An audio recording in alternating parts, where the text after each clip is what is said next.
Assalamualaikum everyone. In this video, I'm going to show you how to add custom CSS in your WordPress website.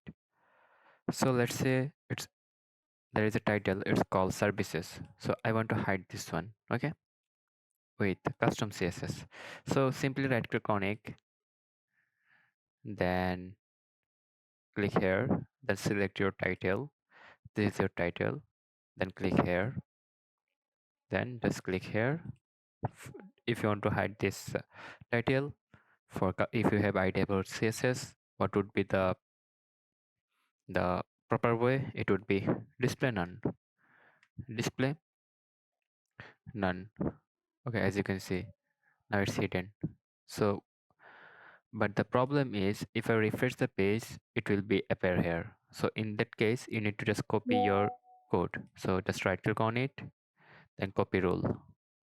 Okay, copy rule.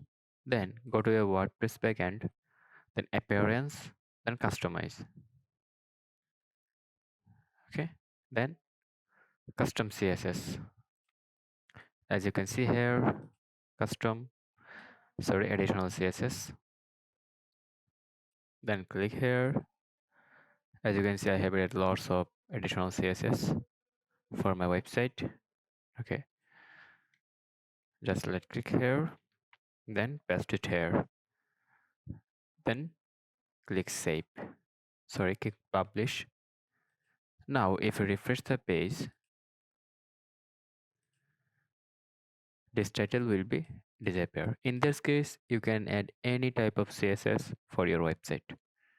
Just select the elements, then apply your CSS property, then just go to your WordPress backend, then click customize option, then just paste here. It will be apply for your global whole website. That's it. Thank you for watching this video. See you soon.